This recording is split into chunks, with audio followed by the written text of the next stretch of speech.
brothers, sisters rise. Come on, and fathers, daughters, sons arise. Come on and rise. Then children of the world will rise.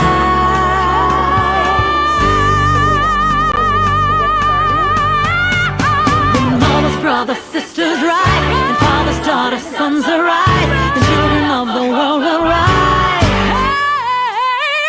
Mothers, brothers, sisters rise. Fathers, daughters, sons arise. Children of the world will rise. I'm just a little drop. Yeah. Let's take it to the skies. We rise. We rise. Oh, we rise. Yeah. Oh. Mothers, brothers, sisters rise. Fathers, daughters, sons arise. Children of the world will rise. You got to rise. Mothers, brothers, sisters rise. Fathers, daughters, sons arise. Children of the world will rise. Come on. When mothers, brothers, sisters rise, and fathers, daughters, sons arise, and children of the world will rise. When mothers, brothers, sisters rise, fathers, daughters, sons arise, children of the world will rise.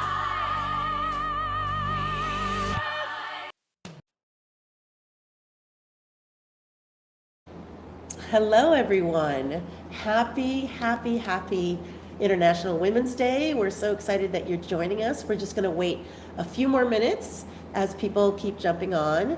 And we're streaming live from Facebook, Instagram, LinkedIn, and YouTube. So hello to everybody out there in the ethers. And we'll see you in just a moment. Let's get comfortable, get yourself a glass of water, and we'll see you in a moment.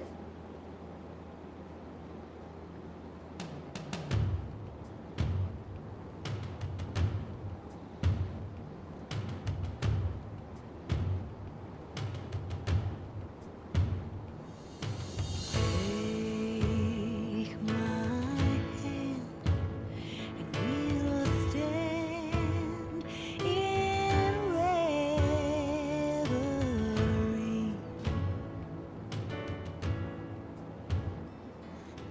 Hello, everyone. Happy International Women's Day.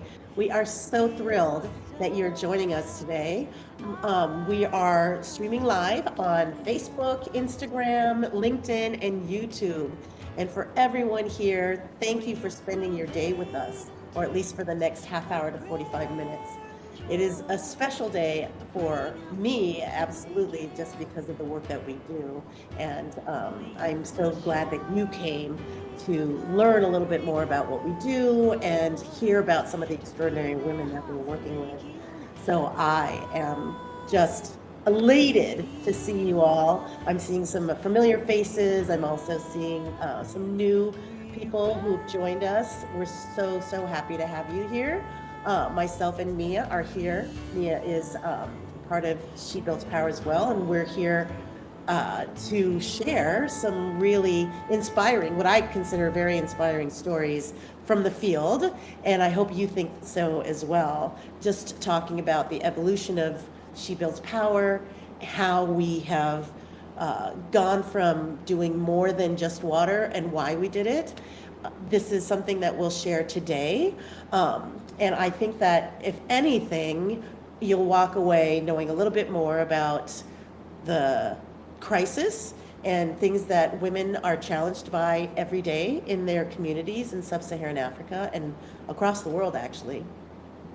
And then hopefully understand some of the solutions that are out there and what we do in order for us to not only solve the problems of water and food, but also to solve the problem of poverty and not just poverty in general, but breaking the cycle of poverty for the women that we are working with, and for the women who are suffering every day because they don't have access to water, they don't have sustainable food, and then they don't have access to capital or resources. So very excited that you're joining us today.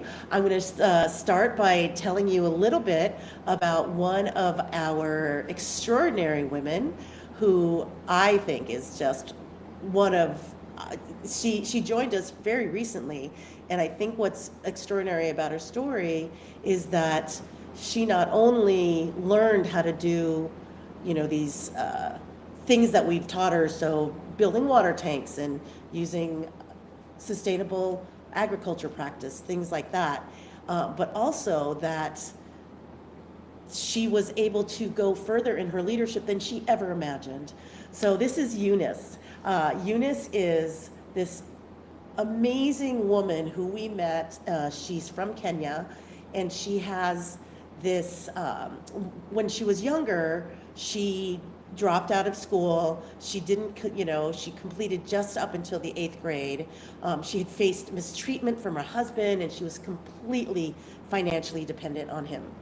And when she started engaging with us and attending our field trainings, like she was constructing technology, she was making and selling soap, she was also implementing regenerative agriculture skills. And then she started to earn money. And this was very new to her. She started to feel like she could start spending money on her children's education, start buying more things that they needed in the household. And previous to joining our trainings, she actually had never spoken before, like publicly. And she even was very meek in speaking with her husband or speaking up to her husband. And she, after learning what she learned from us, sort of the hygiene practices so people could remain healthy, some of the agricultural practices, she was excited. She was excited to share it with her community, and she started attending community meetings. And from there, she actually started raising her voice and sharing some of the information that she'd learned. And then she realized that she actually had a voice and essential information that was valuable to the community. And because of her knowledge and the work she was doing, she was actually nominated by her community to be a village elder. That is a huge honor. And she had to demonstrate her ability to articulate issues. She had to demonstrate her ability to problem solve. She also had to share something significant that she'd done in her community. And she received the highest score and was appointed one of 2 women on the 6-person group of village elders after they had vetted a number of people to be considered.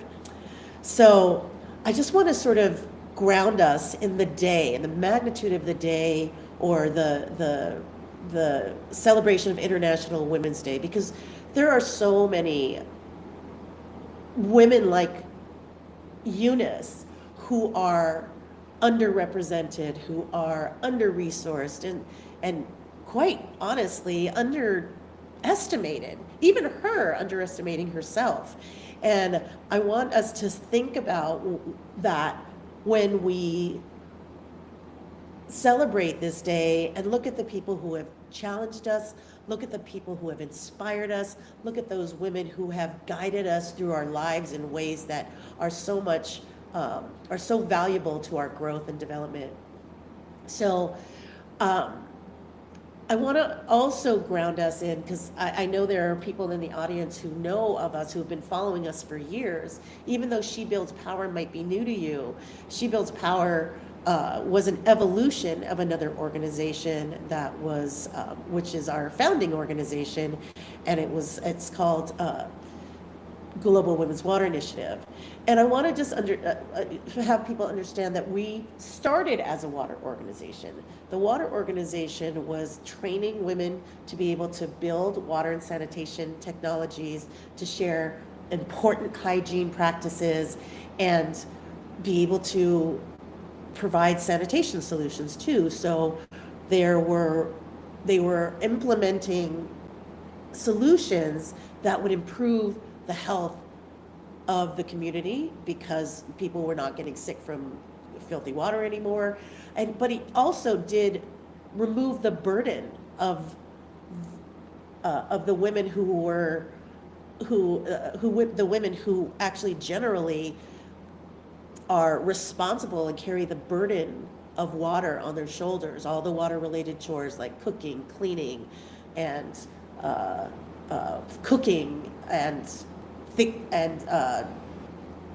washing, right? And so what we saw and what we witnessed was that water was definitely improving their lives. They were finding themselves with, sharing knowledge that was important, just like Eunice. They were finding themselves bringing solutions that were so important and so in demand in their community, and it really boosted their leadership, it boosted their confidence, it even boosted their income because they were getting paid for construction, and many of them were getting paid for making hygiene products like soap and reusable menstrual pads, things like that. And so we did see lives improve, especially women, removing that burden from them. We saw girls' lives improve because now they were able to go to school and not have to fetch water. There were all of these really significant impacts that where we saw just beyond the access to water, there were social impacts happening as well. But what we witnessed over time was that the biggest gains happened when water was intentionally connected to food and finance. Because after they solved the problem of access to water, many of our women are farmers. And so what they had to do was, once they addressed the household water use and needs, they had to think about how they were going to grow more food. So we started to add that element in because water and food worked hand in hand. And so what we were seeing was that many of the women were subsistence farmers. So they were just making enough food for their families. And so we started to introduce water saving and climate smart regenerative agriculture practices so that they could grow more in smaller spaces. They could understand the cycles of the kinds of crops they should be planting and how much they could be planting so that they can not only have enough for themselves but also to sell it. So we started seeing that kind of impact. So now we were talking about water and food both addressing such essential health needs for the community. So we saw even more impacts, more leadership, more influence, more self-reliance. And so that was great. And we did see that that was having a great impact. But we also understood that many of these women were on the poverty level. And even though they had food and they had water and they had some income coming in from both the water and food, they were also having challenges just around being able to break that cycle of poverty. And so what we added was an element of finance. And when I say element of finance, we're talking about having access to capital. And having access to capital would help them build those businesses stronger so that they, and they could buy the materials and the inputs and the equipment and things that they needed in order for them to build their businesses. So having access to finance was very important because even if they had the skills, even if they knew how to make certain things, if they didn't have somebody to invest in them to buy those initial materials, they wouldn't have gotten anywhere. That knowledge would have stopped right there. And so we expanded from Global Women's Water Initiative into She Builds Power by adding food and finance to our already successful water programs.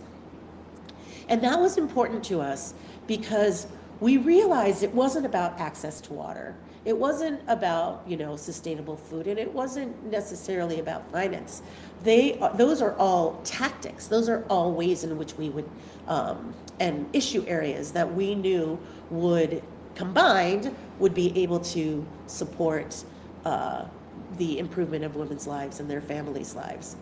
But what we also realized is the problem wasn't necessarily water, food, and finance. Certainly those were elements that were preventing them to be able to break that cycle of poverty. But what we realized is that power. That was what the real issue was. The power was not the women didn't have power to make their own decisions, and they didn't have power in many cultural contexts to be able to be leaders at certain levels. They didn't have power in their household, things like that. And what we realize is that poverty is not a lack of effort. I mean, if you saw the amount of work that women have to do that's unpaid, carrying water for 6 hours a day, or doing all the water-related chores, and carrying that heavy 50-pound jerry can on top of their heads just to be able to provide clean water to their community, to their families, and then to be farming, and then to be some of them to be selling their products. It is not an issue of lack of effort, because women spend up to 200 million hours a day collecting water. They also produce much of the world's food and receive less than 10% of the global credit. So we wanted to address those three major issues because we understood that being able to combine those three would give them a much better chance of breaking the cycle of poverty. And one of our main goals is to create generational wealth. So what does that look like? Well, right now, the problem is there's a lack of control over the systems of water systems and access to water, the pipeline for and the market access to sell their food and their products, and then having no collateral or not being sort of investable when it comes to giving people, providing people loans and things like that. So what we did was we thought about what is the ultimate goal we want the women to be able to have in terms of their state, their status, and ideally from the food and the water they would be able to have health because they were able to sell those products and generate income from their services like constructing and training, etc. They would build wealth. And from that wealth, they would be able to start having agency, being able to make decisions in their households, being able to, because they're contributing now, being able to lead in their communities and share important information, to be able to contribute meaningfully to policies and influencing communities to improve their water practices or improve their agriculture practices. So the agency, that self-reliance, but the most important thing for us was to be able to have them create that legacy, to see this wealth and health and agency go beyond this generation, to be able to pass it on as a legacy from generation to generation to generation. When I first met Wangari Maathai, who was a Nobel Peace Laureate, she was the first African woman to win a Nobel Peace Prize. She was also the first person who linked peace and in the environment. She founded the Greenbelt movement and planted 1 million trees in Kenya. And when she spoke at one of our first trainings, she said that it has been generations and no one has solved. We're still talking about water. We're still talking about poverty. We're still talking about women's burdens. And so our goal was not just to have health, wealth, and agency and self-reliance. We were talking about legacy. How do we make sure this continues generation after generation after generation? So first of all, I want to sort of provide a little bit of context to how we approach our work and how we describe it.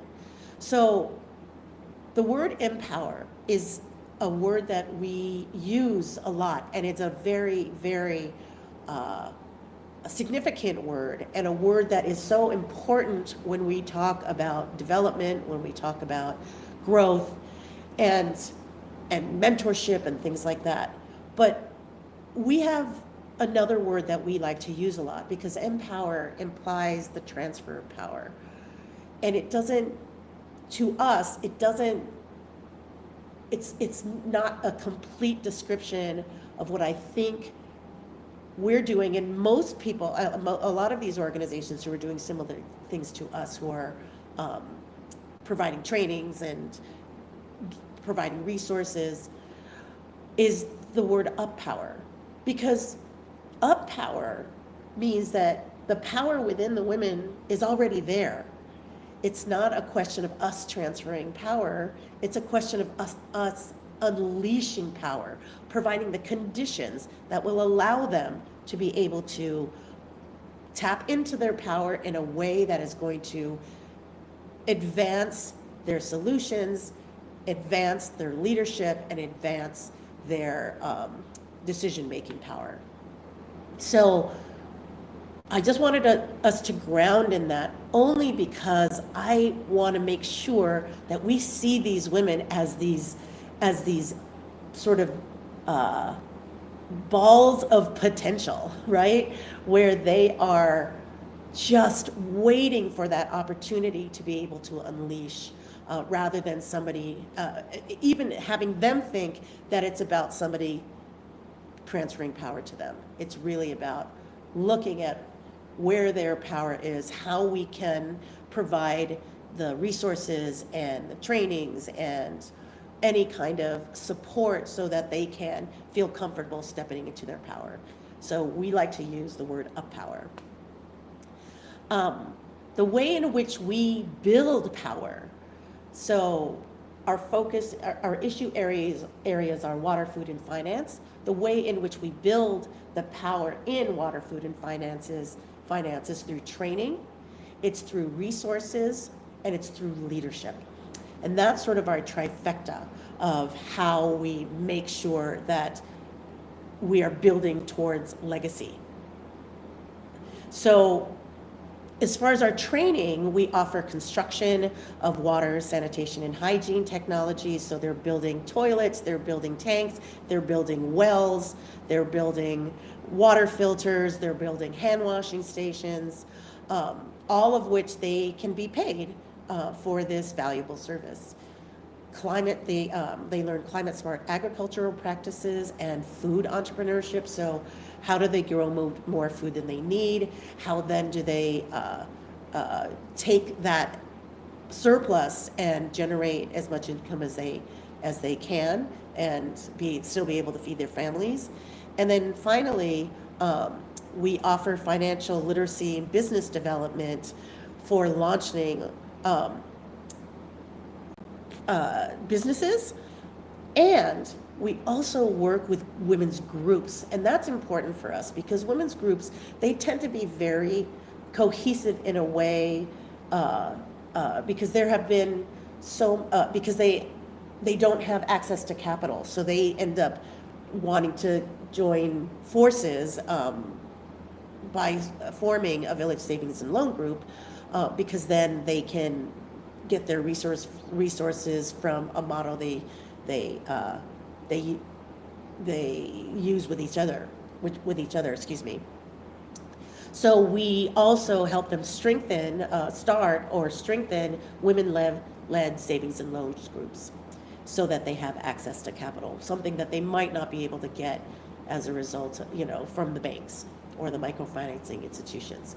So what does the impact look like of our training? So we've been around since 2011, but we just changed our name to She Builds Power. We were originally Global Women's Water Initiative for those first 12 years. And what we were able to do in that time is we were able to train over 1,300 women in water, sanitation, and hygiene. We were able to build 1,300 plus water, sanitation, hygiene technologies. So that's tanks, that's spring wells, that's toilets, that's filters. And the amount of women we've been able to train is over 12,700. And then they trained over 34,000. So we're seeing this ripple effect of, you know, this knowledge being transferred to people beyond just the communities that they work in, which has been very, very exciting. So then the second, what we would consider our sort of power stack, is our resources. We provide seed capital and low interest loans to individuals and groups. We provide matching grants for community-wide projects like water projects and like spring wells and things like that. We also provide capital for tools, equipment, and other inputs to replicate the technologies that they've learned. So those are the kinds of resources we're talking about. Capital, we're talking about equipment, and we're also talking about mentorship and loans. So what does the impact of our resources look like? Well, the income that the women were making after they took our trainings and added some of these income streams, like the water and sanitation products, like the construction, like training, etc. 62% of our women actually doubled their income, and 36% tripled their income. And this is the part that I thought was the most impressive of all the sort of impacts that we were seeing from the resources, is that yes, they were making money from soap, and that was kind of, you know, that was a wonderful opportunity for them to make money every day. But I thought what was great was that 62% of them, their trainings, offering trainings, being paid for their expertise, that was their second source of income. That means to me that their knowledge was valuable and people were paying them for it.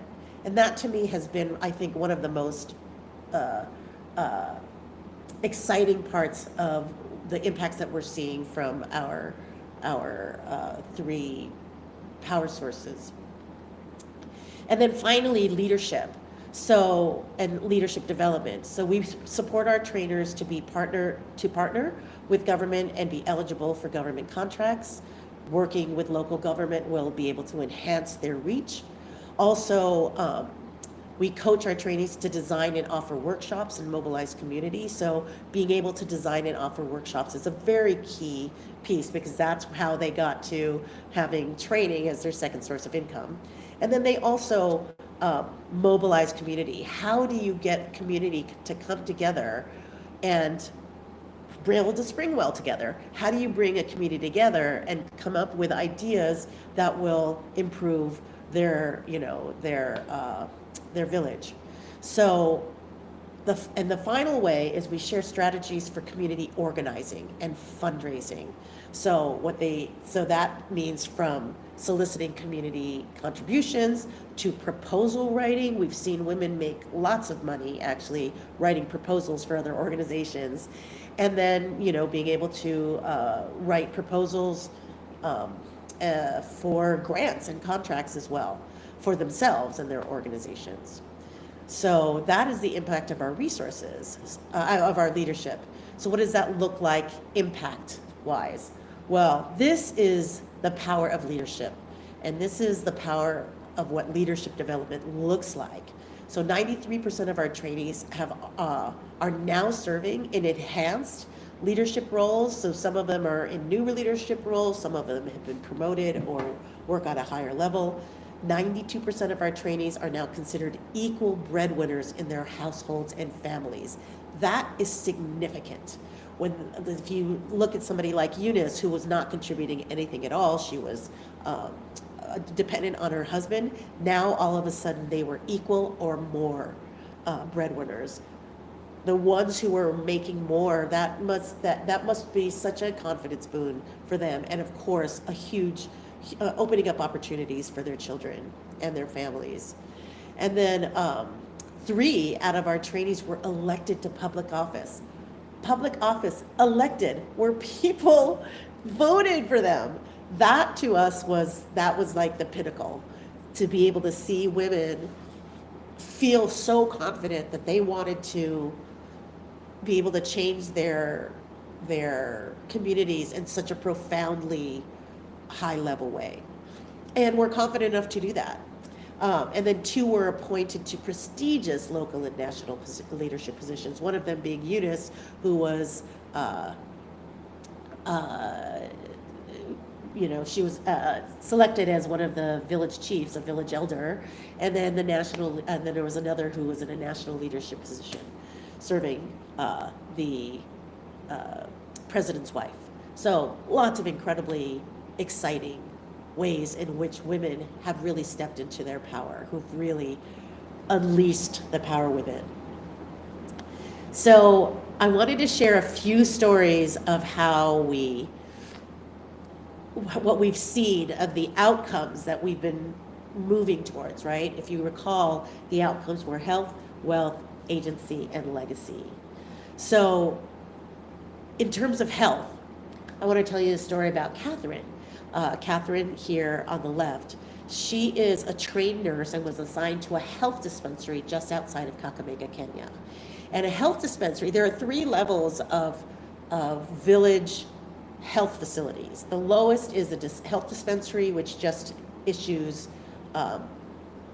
distributes meds. Then there is the clinic, and then there is a teaching clinic. Now, the differences between each of them and the way they get promoted from the health dispensary to the clinic to the teaching clinic is that the health dispensary can't be open 24/7. It really is only a dispensary of meds and other kind of treatments. And then the clinic, it can be open 24/7. That's when it's promoted to a clinic. And the reason it can be promoted to a clinic is if somebody can live there to be able to provide a health facilitator who is able to provide services 24/7 because they're living on the health campus. And one of the reasons people can stay there is if they have water and sanitation on site. And then the final one is when they are operationalizing and efficientizing their services, and then they can become a teaching clinic. So the thing about Catherine is when she was assigned this, the health dispensary didn't have any water and sanitation. In fact, when a treatment required some sort of water, their water was downhill.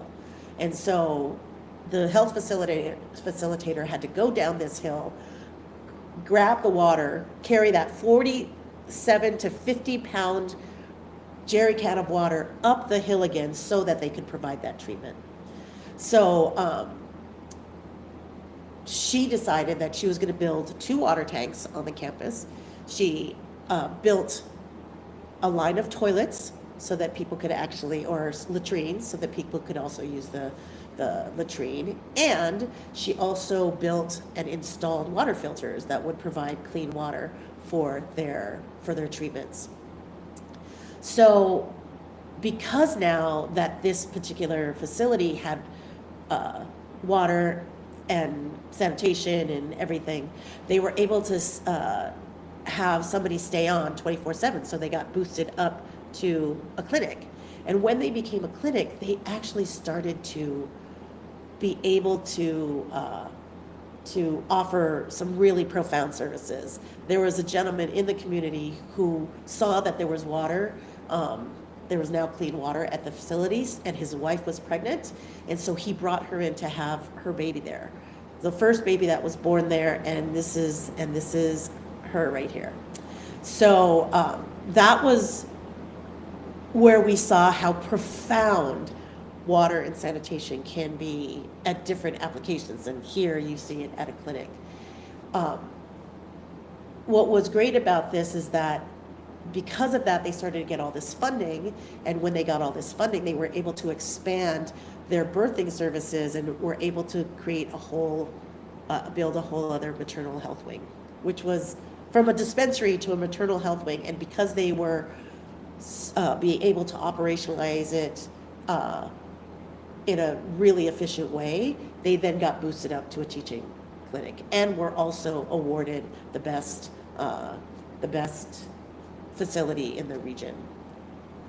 So Catherine was so successful there, they asked her to do it at 2 other clinics. So we're seeing this sort of ripple effect happen and seeing how these women are understanding where they can be the most impactful.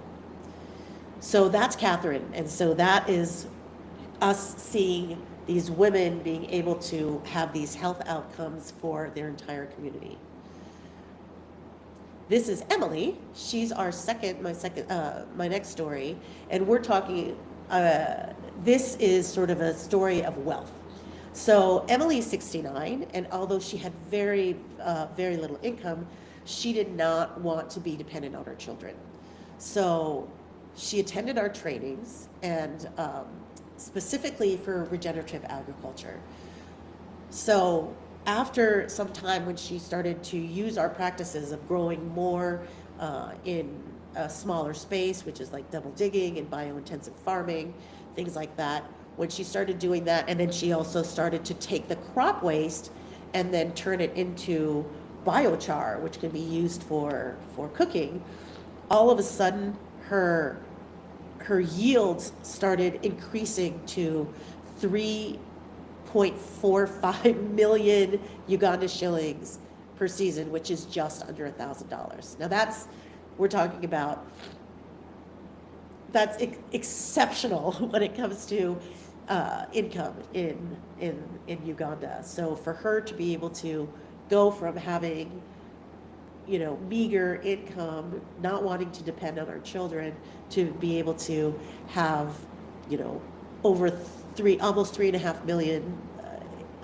Uganda shillings each season. In fact, the last season alone, she made a profit of over 5 million. And she used the money to buy 3 acres of land that she hopes to leave as an inheritance to her children. So we're also starting to move towards legacy. One of the most important things that I think she did too, to legicize and to uppower not just herself, but the people around her, she started a village savings and loan group to help women in her community to enhance their economic independence and reduce their vulnerability and increase their bargaining power. In fact, their group actually has a group business. So they all invest money into a business. They sell whatever products and services, and then they split it as a group, which is exciting because then we get to see cohesion, we get to see collaboration, we get to see, this whole idea of the rising tide lifting all boats. So that's Emily. She's absolutely an inspiration, and I love to tell her story because of how short a time it took her to do this. It was just around 2 years. Then there's Lynette. So Lynette, she was married at a really young age, and she ended up dropping out of secondary school, same thing as Eunice. And she had 3 children and felt that her future was already determined. But then she attended our field training in Sayaya, Kenya, and she could see a better future for herself. A better future for herself because she was able to bring this much needed education and products and services to her community. As her confidence grew, she went back to middle school. She was the oldest person in her class, and she had she had no embarrassment or shame around it. She was so proud that she was able to go back to school, get her degree. She's currently in university, and she's going to graduate in November and then plans to go to grad school after that. Such an extraordinary story to see that agency, to be able to go, I can actually change my future. So that was yet another sort of example of agency and being able to make your own decisions, being able to advance yourself and improve yourself in ways that you didn't have before, and you didn't have the resources to do before. or the confidence. So that's Lynette. And then finally, Florence. So this is Florence. The first training she came to, she was 9 months pregnant. She was learning how to build a rainwater harvesting system, roof catchment, and water tank. And she was doing what everybody else was doing, climbing up ladders, laying bricks, and mixing cement, and doing all of the things that you would see on a construction site. And then when she left the training, 2 days later, she actually had she had the baby. And that baby, she gave birth, and that baby the following year, because our trainings are multi-year, the next year when Florence came back, she was learning how to build toilets. And here she is with her baby Gemma, on her back, and watching as she, and as Florence is learning how to build toilets. And then the next year, she learned how to build water filters. And here's baby Gemma again, this time able to help us mix, as you can see, mixing the cement. So I think the most significant part of this story is not so much, yes, of course, Florence being able to really enhance her skills and provide all these amazing resources, but to see baby Gemma not only coming to these kinds of trainings, not only being able to be part of the implementation and the growth of, and the implementation of the technologies and the construction of the technologies when she went home, surrounded by her mom and other women. This is her growing up in a world where seeing women do this is normal. And that is legacy. That's when we start seeing not only the cycle of poverty breaking, as because through the health, wealth, and agency element, the trajectory, we're seeing them being able to earn their own money and break that cycle of poverty there. But the piece that we want to see is not just breaking the cycle of poverty, but to see generational wealth. So here, baby Gemma now has an opportunity to understand that she can be an entrepreneur, she can construct. She's got so many doors open to her because her mother had laid the foundation for her to be able to be self-reliant, contribute meaningfully to the family and to the community, and now baby Gemma feels like she can do the same. So this is She Builds Power. And our slogan and the rallying call for our women is her hands shape the future. When we call out to them, their response to us is, my hands shape the future. And they do. They have the skills, they have the knowledge, they have the power to shape their future, their community's future, and their family's future. Thank you so, so much for staying with us. It was a little bit longer than I anticipated. This work really excites me, as you can probably tell, and I'm really, really proud that we were able to finally share it with the world. We haven't been, this is our first live event sharing this information. In fact, you guys are one of the first groups to ever see the impacts and the statistics that we were able to share with you. So I'm hoping that this has inspired you on International Women's Day, where you can see the kinds of wonderful work that are happening, outside of our own communities. So thank you all for coming. If you are able and would like to stay a little bit longer, I'm happy to answer any kinds of questions that you might have, to learn a little bit more about our work. I know I kind of rushed through some of the programming because I wanted to tell you the stories, but if you have any questions, please feel free to either put it in the chat. Yes, please put it in the chat, and I can do my best to answer them. Thank you all so much. Oh, we've got some. Oh, okay. Yes. So Someone asked how long our programs are and how long we stay with them. So the thing is about our program is there is so much that needs to be um, shared, just like for construction and for the construction of multi-technologies. So our programs last 4 years at least. And so what happens is they will learn a bunch of things in the first training. The next training a year later will build we'll build on what they just learned, and then the next year we'll build on what they just learned, et cetera, et cetera. And each of the trainings, they're learning some sort of community mobilization, some sort of technology construction, a new agricultural technique, a new business growth and development, skills. And so every single year they just get stronger and stronger, not only as business people, but as also as leaders. And so we spend that kind of time because, as I said, water can't solve everything. It can solve some things, but we want to see, the cycle of poverty breaking. We want to see that. We don't want to just see the access to water. And I'm not saying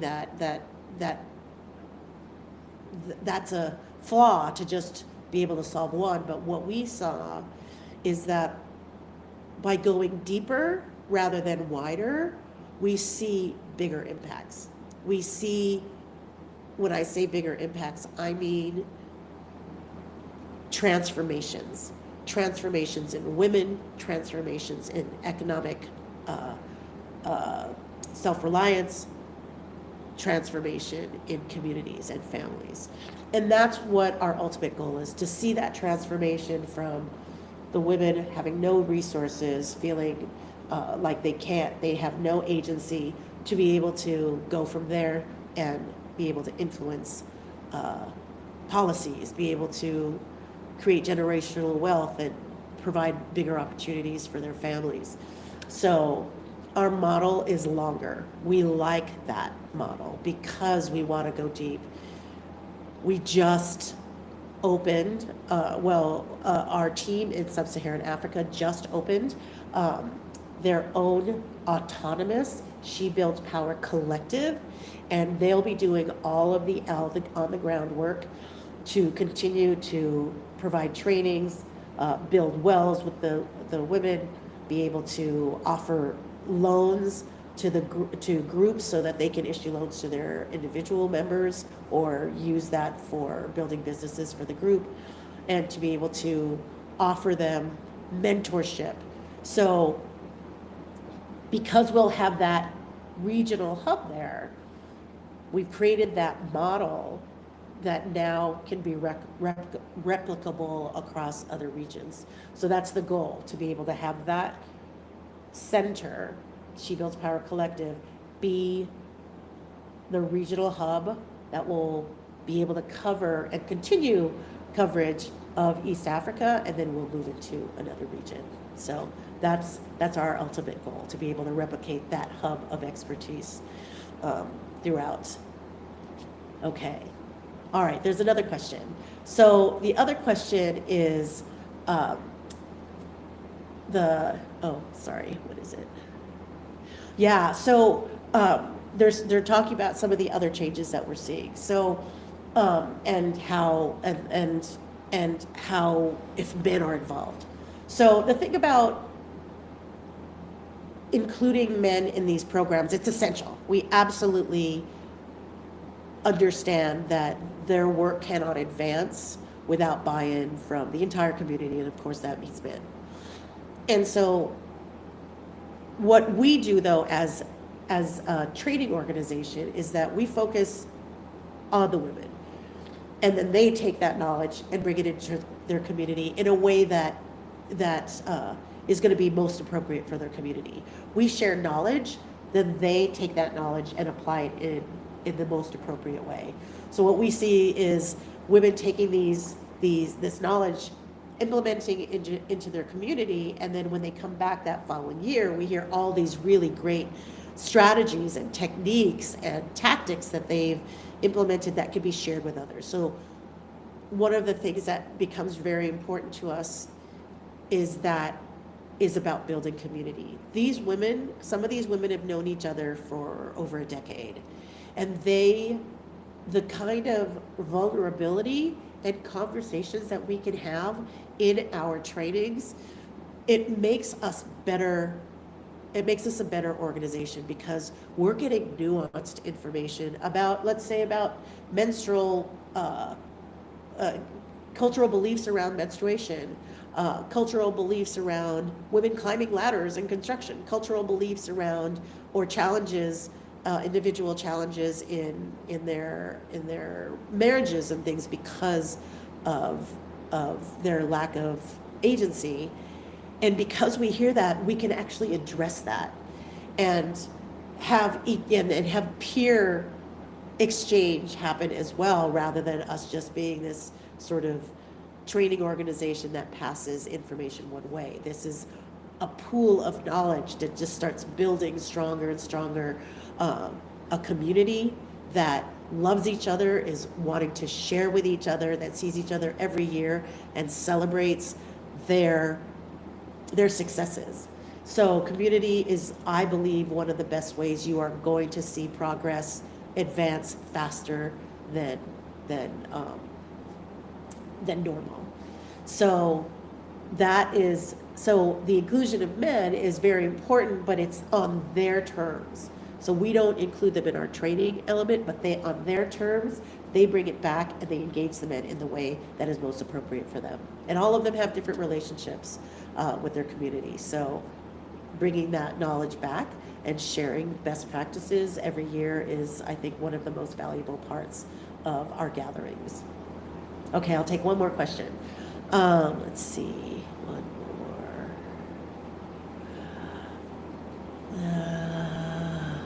more. Okay. There was another one about men's pushback. I didn't see that one. I should have answered that all at the same time. Okay, so let's talk about men's pushback and their inclusion. I want to tell one more story. This is one of my favorite stories. In fact, it makes me sort of misty whenever I think about it. So there was one of our facilitators, Rosemary. She's one of our She Builds Power team in East Africa. She's in Kenya, and they were building a water tank and rainwater harvesting system on a preschool in Kenya, and in a village in Kenya. And while they were building it, an invitation went out to the community through their children to invite people who wanted to improve the community. That was the invitation. And so they brought they invited people to come, and they brought them to the preschool to have the meeting. And while they were gathering at the preschool and coming, to going inside, just outside you would see these women constructing a water tank. And they were in their full-on coveralls and helmets. And so, of course, that was, made them very curious, because it was something they never really saw. And then they go in, and then our facilitator, Rosemary, she tells this story. Well, she invites people to think about, a choice, right? She was saying how if God were going to give you a choice, you could only have one child, would you choose having a boy or a girl? And so there was an anonymous vote, and so, not surprising, the majority of the people in the room, about half men and half women, the majority wanted to have a boy. And so she broke it down for them. She said, okay, then let's look at what the men do in the community and then what the women do in the community, the boys and the girls. And so they did the list of boys and men and the list of things that they do. And that list was, it was a good list. All and very important, contributions and things that they do. And then they got to the women, and that list was long. And it was after every single thing, you could see the room just going, oh gosh, there's more. And so that was how I read it anyway, because I was in the room. And then, so they came to it on their own through Rosemary's facilitation, that the thing that would improve their community the most was to support the women. And that was like a huge opening for us, right? Now that they came to it themselves, that improving the lives of women was the way in which they were going to improve the community, then they started, Rosemary started asking, well, what are the barriers? What are preventing women to have the power in their community? And they discovered, as a group again, that it was when women and girls had their menstrual cycles. So when they had their periods, they would lose a week of school or work, sometimes longer if they had any kind of, PMS or anything. And then, women couldn't work, girls couldn't go to school, they couldn't earn money, couldn't do chores, etc. And so that was the biggest barrier that they thought they should address. So their solution was, and we were ready for it, because Rosemary was masterful at getting them to understand and come to the realization themselves that being able to address the issue of women and girls having their periods was one of the best ways and one of the biggest barriers to remove, so that women can be supported to be able to be more contributory. So what we were prepared for was, we then gave them all these materials ready for them to start making reusable menstrual pads. And the part that makes me so emotional is that I looked out into the room and I could see these men so very carefully and preciously sewing these pads together. And to me, it was such a radical act of love for them to respect their wives and their girls so much that they were making them menstrual pads so that they could actually have what they need so that they can advance and have their lives improve and be able to improve the people around them. So to me, that is, we like to say that we put the men in menstruation. To me, that, like I said, the most radical act of love. And it really is just about seeing where those barriers are, looking beyond just having a solution, having the goal be the improvement of the community. That was the invitation. And their solution to it was to be able to help the women women and girls be able to have more opportunities and have the support that they need. So anyway, that was one of my favorite stories that I always like to share. So whoever asked that, thank you for asking that. So I think we're going to wrap it up. It is where I am right now. It is 1 minute to the end of the hour. Thank you all so much for hanging out with us for so long. I do know that it was a little longer than anticipated, but like I said, I'm super passionate about this work. Mia is going to put in the chat a way that you can support us. Please feel free to look at the website and see a little bit more about what we're doing. There's also a link to be able to support our women, to be able to have a bigger impact, to be able to share this knowledge wider, to be able to build wells, to be able to have more stronger businesses, to diversify their income, to be able to build that generational wealth and that legacy that we want to be able to see happen in every area where women are underresourced, underrepresented, and underestimated. This is the kind of things that you see when we get support from people like you who are providing these opportunities. And we like to call you guys our power builders, because your support powers up and up powers the work that we do, so that we can up power and provide the resources that the women need to be able to empower themselves. So thank you all so much for that. That website link is there. You can sign up for our mailing list. You can donate.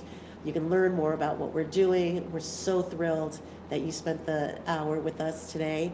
We're going to be hosting something like this every single month. It'll be the first week of every month. You'll get, if you sign up for the mailing list, please do, because then we'll be able to tell you when the next one is. We're going to be doing a series of water, food, finance. You're going to get to meet some of our women. So please stay tuned for that. I think you'll be really, really excited to not only hear the stories from me, but be able to meet the women who are actually having such an impact in their lives. So thank you to whoever logged in here. For those of you who are watching live from YouTube, from Facebook, from Instagram, from LinkedIn, thank you all again for joining us and spending this last bit of time celebrating some really extraordinary women. And I hope you'll go out and thank and celebrate those women who have inspired you, who have guided you, and have been able to support you in ways that helped your growth and development and helped shape your future. Thank you so much. Have a great rest of your day.